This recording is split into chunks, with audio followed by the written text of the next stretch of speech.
Sweet, so I'll run you guys through how to clean this guy. So what you want to do is, all your machines should come with a blind filter. If you've got a Lamazocco at home, you definitely get one. And then a lot of the other sort of home machines should have one of these guys too. And what it allows us to do is put a little bit of coffee chemical in and just make sure that the head's flushed and clean from coffee.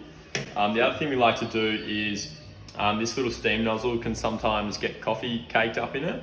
So with a little spanner, you can just pop that guy off and soak it in some of this solution. We've obviously only made one coffee today, so I'm confident that that's going to be clean. And then we'll show you how to remove the shower screen and also how to clean your basket as well.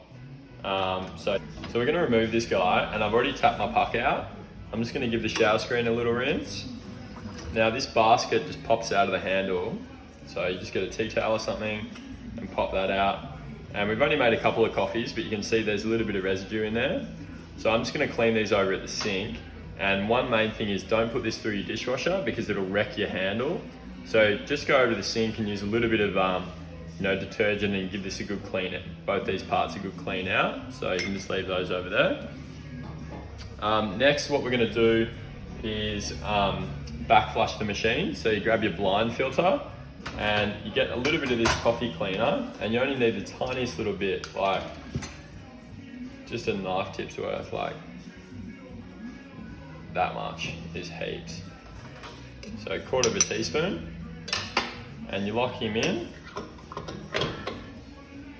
And then we're just going to do pulses of 3 seconds on, 3 seconds off. So, this has got the pre-infusion, so we just wait for it to kick in. 1, 2, 3, off. Same again. Wait for it to kick in. 1, 2, 3, off. And we're just going to do this 3 or 4 times.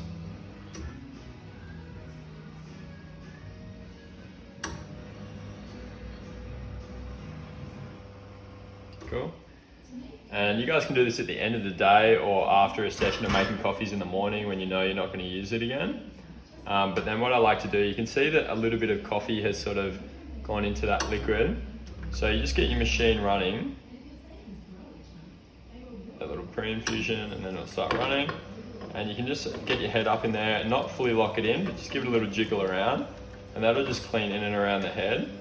And you like to get it so that it's clear of that coffee chemical, so it's not going into your coffees when you make your next one. So just give them a little jiggle around. Beautiful. So we can turn that off now, and we're not seeing any foaming, so I'm confident that's gone. The next step is we're going to remove the shower screen. So what we might do is we'll come up underneath with the camera so you can see out there. All right, beautiful. So we want to remove this little screw here to pop this screen off so we can give it a little wash. And ideally you have a small flathead screwdriver. Alternatively, you can use a small teaspoon, or we're just going to use a knife today, and pop that guy out.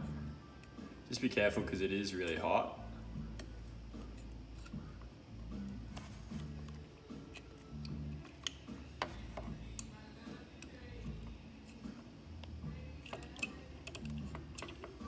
And then just let that guy drop down. Cool.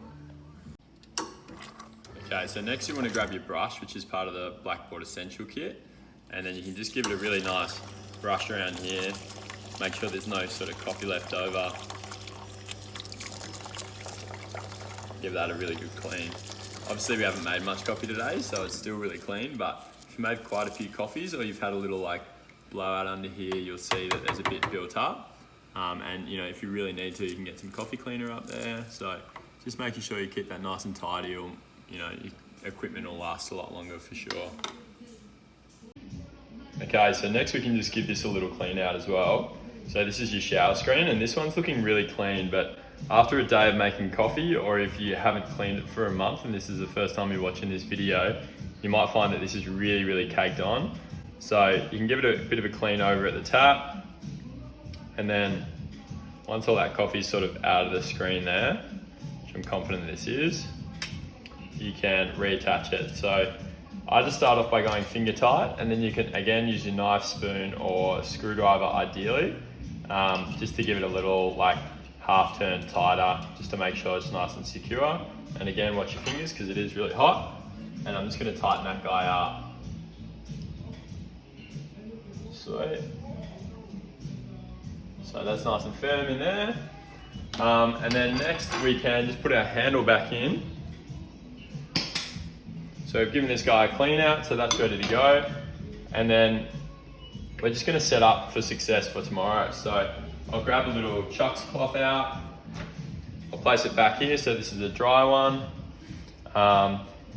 You can also empty your drip tray, so this guy just pops out here. And you can give that guy a clean at the sink and get rid of any water there. And then also if you want to, you can fill up your water reservoir underneath. And it's really important here to use filtered water just for the longevity of your machine as well. Cool, so I can just pop this up, fill up the water reservoir, and then we just pop that guy back under, and you'll see this little blue light flashing. If that starts to flash, then you're actually out of water while you're brewing. And then we can pop this guy back under. And then totally up to you whether or not you're going to be making any more coffees throughout the day, and if you want to leave the machine on. But the on-off button's just down the side here, so we can turn him off, or you can leave him on if we're going to make some more coffees as Savo. So that machine's set up and ready for success. And then yeah, that's our little cleaning routine each time. The other thing that we want to do is we just want to get these beans out of the hopper. So with this little screw here, you can make sure that's unscrewed, close him off, and pull those beans out. And then you can pop those just back into the bag and put something over the top or into an airtight container. And we recommend just keeping them in the cupboard. Don't worry about the fridge or freezer. Ideally, you're getting enough coffee to last you sort of 2 weeks to a month at a time. And then you're getting it nice and fresh. So that's one benefit of the Blackboard coffee subscription. So also, yeah, if you guys want to run everything the same as us in terms of scales, temp and things like that, you can look at the Blackboard Essentials kit. But yeah, that's basically a quick tutorial on how to clean your machine. And yeah, it'll just make things last longer and essentially taste better too because it's nice and clean. So